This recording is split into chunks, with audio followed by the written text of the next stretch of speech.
Hello guys, আমি আপনাকে প্রিয় আলবি বলতেছি।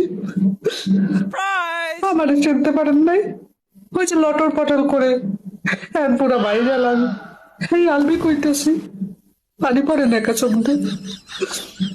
আপনাকে একটা প্রশ্ন, একটা না, হাজারটা প্রশ্ন, এর উত্তর দিতে আইসি ভাই।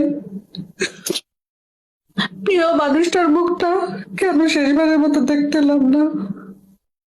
আপনারা কি আমারে দেখতে দিয়েছেন? দেন নাই তো দেখতে। আপনি কি সেই পরিস্থিতি রাখছেন দেশে আসা মাত্রই তো এয়ারপোর্টের বাইরে বেরোর সাথে সাথে চিন্তা করে উপরে পাঠাই দিতেন?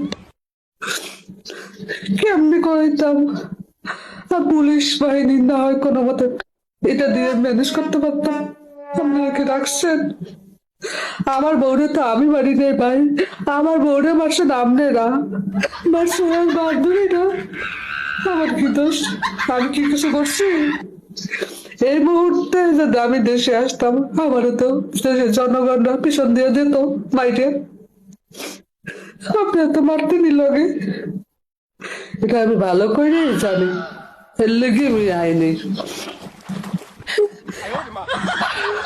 তিথি কথা বলেন, তিথির কথা বলেন।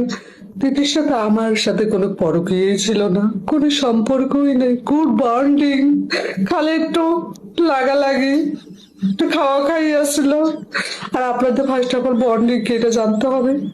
মাঝে মাঝে একটু নেপালে যাওয়া, একটু রুমের মধ্যে ইটিস পিটিস করা, একটু প্লে রুমের মধ্যে একটু খেলাধুলা করা, একটু রুমের মধ্যে খেলাধুলা করা, রুমের মধ্যে খাওয়া দাওয়া করা, রুমের মধ্যে একটু আমি খাওয়াই ও খাওয়াই, ললিপপ খাওয়া খাই চলে। এটা আপনারা বোঝেন? বোঝেন না তো প্লিজ আমাকে নিজেকে জন্য দেশে আসতে দেন, নিজেকে জন্য আমাদের বাঁচতে দেন। আমি জাতির পিতা হইতে চাই, নিজেকে লাগে ভালো পিতা হইতে চাই, যোগ্য পিতা হইতে চাই, যোগ্য স্বামী হয়ে দিদিকে নিয়ে সংসার করতে চাই। বুঝ